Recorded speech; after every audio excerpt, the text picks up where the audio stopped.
Emmanuel Katangole is a past district governor for Rotary International. He was the first district governor for Rotary International, District 9211, which comprised Uganda and Tanzania in the 2013-14 Rotary year. Past district governor Emmanuel was also the Assistant Regional Rotary Foundation Coordinator for Africa Zone 28. He is currently serving as the Endowment and Major Gifts Advisor for Region 21 Africa English-speaking countries. Past Governor Emmanuel Katangole joined Rotary in 1995. He joined the Rotary Club of Muyenga. He is very passionate about giving to the Rotary Foundation and as such is an Ashclum Society member. He's done a lot of things. He's the executive chairman of CIPLA Chemical Industries in Uganda. His company currently is really the only manufacturer of antiretroviral drugs on the continent of Africa. CIPLA is also involved in providing drugs for malaria and hepatitis. Pastor Governor speaks to us about his story, a beautiful story of grass to grace. I hope you enjoy this interview with a man who is committed to serving humanity, a man for whom Rotary means a lot more than just a service organization.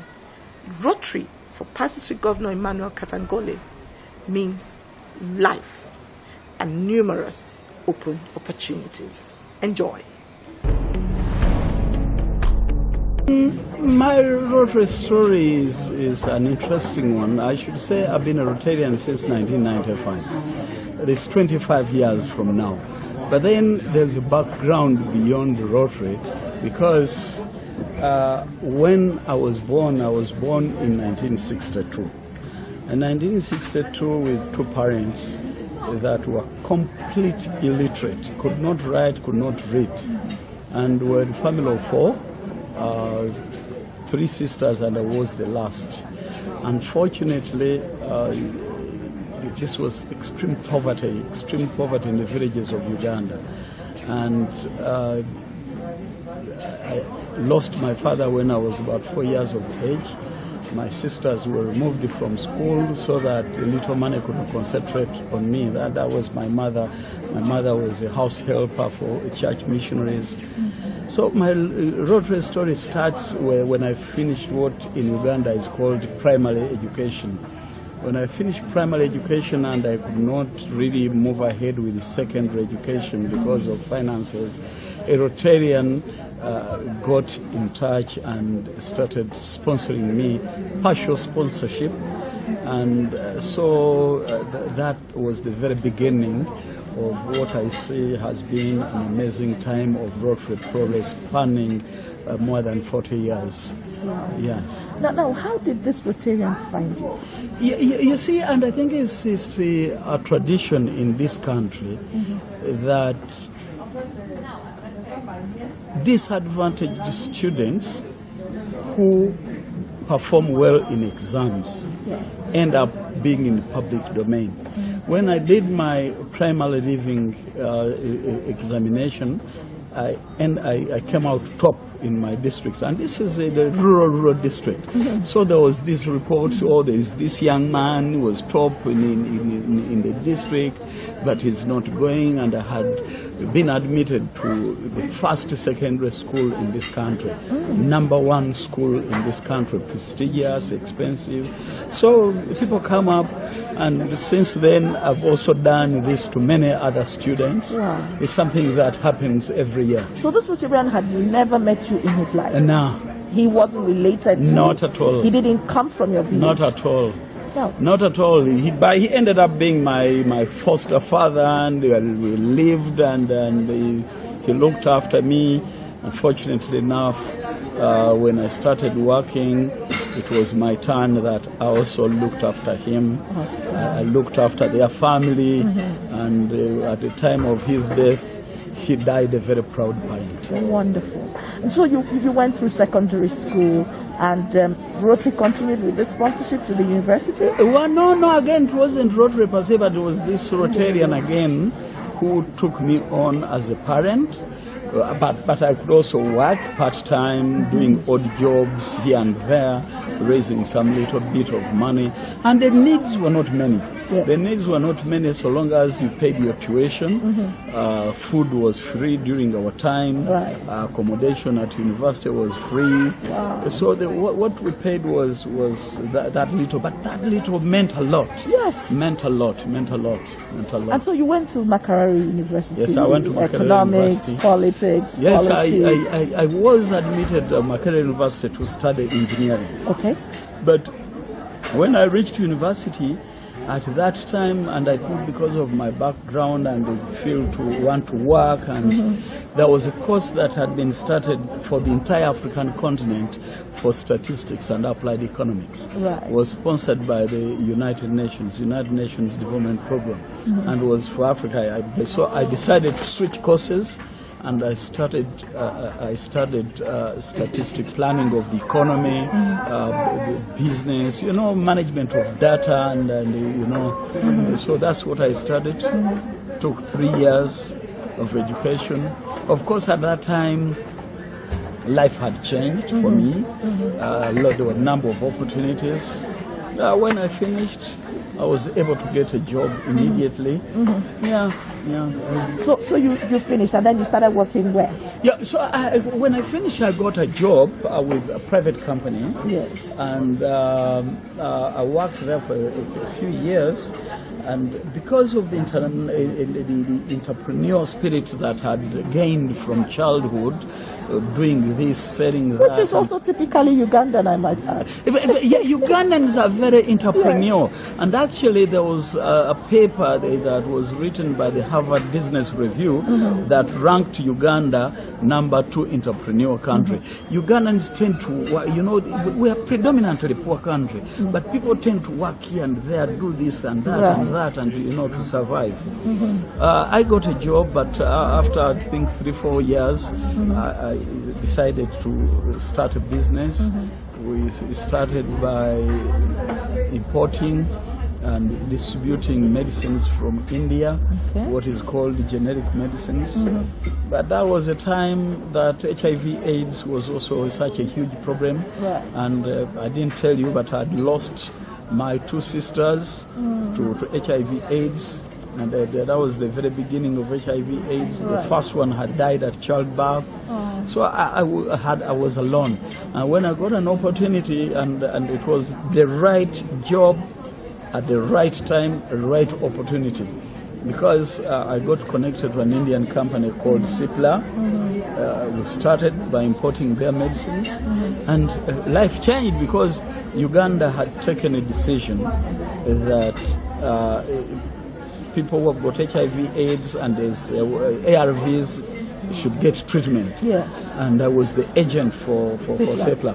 So that became an opportunity, and it skyrocketed, It was an opportunity that I captured at a very early stage.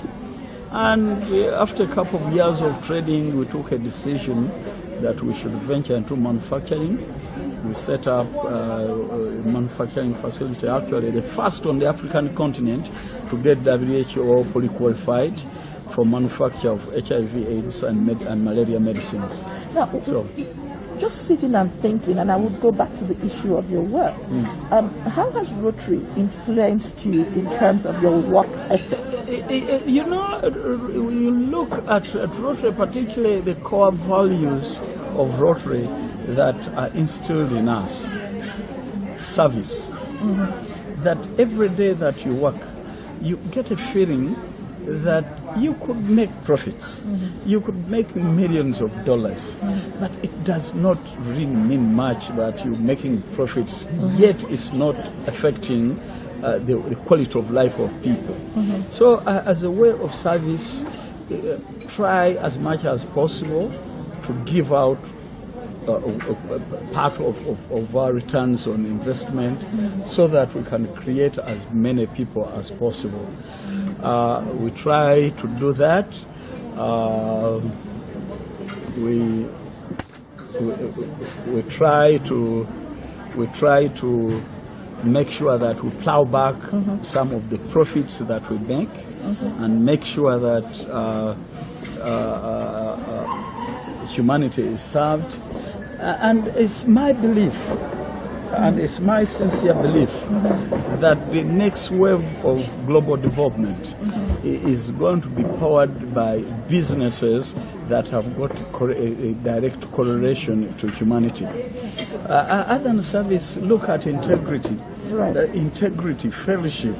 All these are core values of Rotary that if you put them to business, they can really improve the entrepreneurial spirit, particularly the responsibility that as an entrepreneur, as a business person, you've got a direct touch with humanity.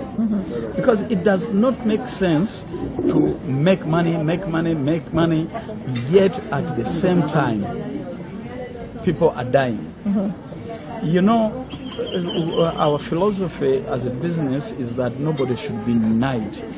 Nobody should be denied. People who need access to medicine should get it. So it does not really matter. People should not be denied. So that is again a core Rotary function that helps us when we are running our business, and we really enjoy to do it that way. Now, there are those who would say, you're talking about giving to Rotary, giving to the Rotary Foundation. It's somewhere in Everston.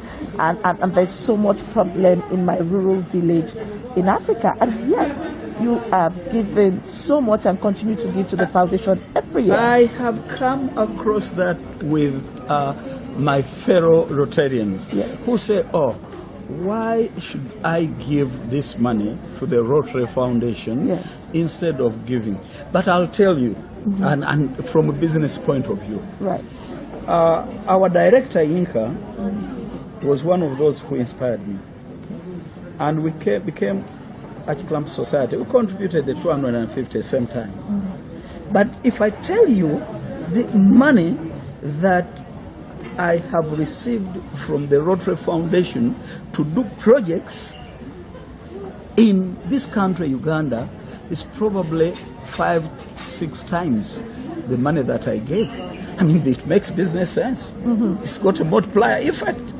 I'm giving so little and I'm receiving so much. So the beneficiaries actually are the Ugandans? Well, I do not care whether they are Ugandans. You know, a child in Uganda dying of malaria is as bad as a child in Nigeria dying of malaria. So long as I know that the dollar that I give will make someone's life better. End of the day, it's humanity. And let me ask, you appear to be a very emotional person, and then someone who's also very connected, which is faith. Now, would you say that Rotary has helped your faith? Yes, I say certainly there has been a big disconnect in a number of countries between faith and Rotary. But I see, and I discuss it with friends, I see the conflict between Rotary and faith is very myopic, it's very small. It's very small, and it's a competition on resources. On resources. But the two complement and do a lot for humanity. I wish we could have a time, and I think past RI President Ravi, my faith is so much connected with the Catholic Church. I was so pleased, and I had to board a plane to go to the Vatican when past RI President Ravi led us to go there. But you could see, I don't think Ravi even knows what Catholicism is other than reading, but you could see that his belief in Rotary and the belief by the Pope who received him are just two human beings who have got a common goal. So faith and Rotary should be complementary to each other. Otherwise, I love my faith. I love what we do there. Allocation of resources, probably the church, I must say, faith-based organizations, the church, mosques, Hindus, have had a lot to do with education, to do with health, to do for many years, which is great, which is not very different from what Rotary is about, only that we're doing it very differently. How do your children feel about Rotary? Well, they are now becoming independent boys and girls. One of them, my first son, has joined Rotary, and I'm so happy about it.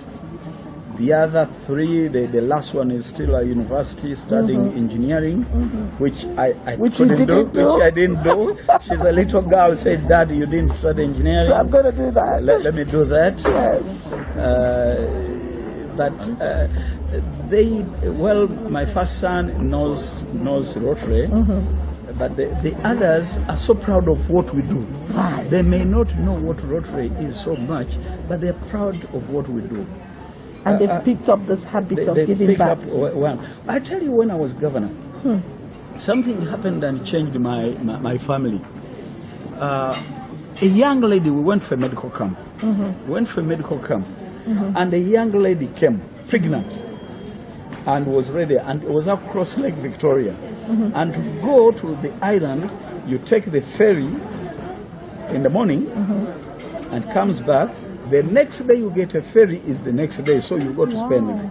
So as we're doing a medical camp, that young lady came, and we had 2 young doctors on the camp, Rotarians, young ladies.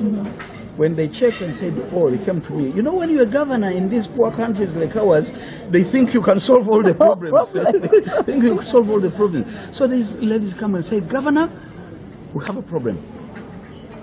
Unless this lady is operated on a cesarean, he's going to die and the baby will die. Oh my goodness. And we've got to evacuate to the main hospital in Kampala. We did not have any single way of evacuating until the next day. I saw the 2 young doctors so desperate. And then one of them took me aside and said, you know, Governor, there's no theater here, but we could improvise and do, you know, the doctors, you know, what is the right word? Surgery? Okay, surgery, but they didn't have that medicine they used to the anesthesia. The anesthesia. So they had to do this part only. Local anesthesia. Local anesthesia. So they said we can do it, but there are problems. If this young lady loses her life, we're going to be taken to prison, and we're going to be stripped of our being doctors. The medical council will get out us. You know, I thought, I said no. And I had kind of kept it in my mind that telling a lie that can save a life is not a bad lie. So I went out, thought about it. I knew the head of police was a Rotarian. The Inspector General of Police, number 1, was a Rotarian, and it's still a very active Rotarian. Then the head of the medical council is a Rotarian in my own club. So I came and I told these 2 young ladies that, you know, I've talked to the head of police, I've talked to the medical council, go ahead and operate. So we improvised a small corner. Yes. I was very touching. You know, I have a photo and I will send you. Please, I would love the picture. I'll send you that photo. Yes. I'll send you that photo. So they improvised a small corner.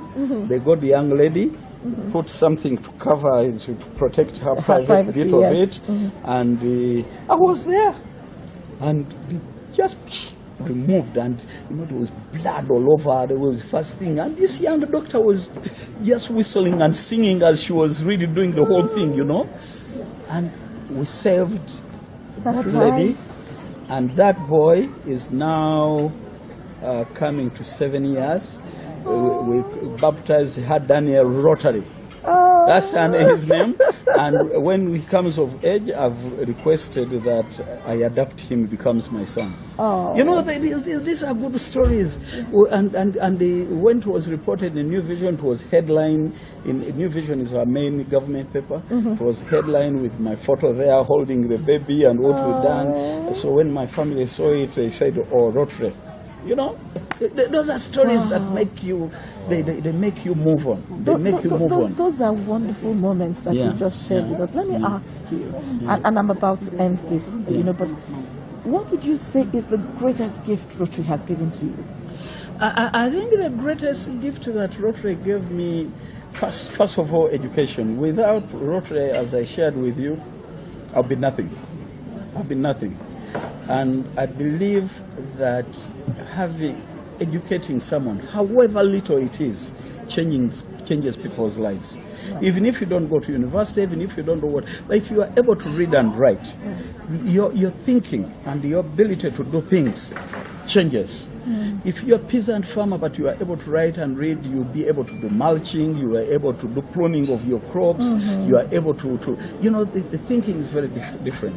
So education was a gift that I was given. But beyond that, the inspiration that I meet so many Rotarians across the world, and you become like family. I tell you, there is an RI president, past RI president, Raja Sabu, very old man. I call him Papa. He's my father, but he's an Indian. I'm a black man, but he is so.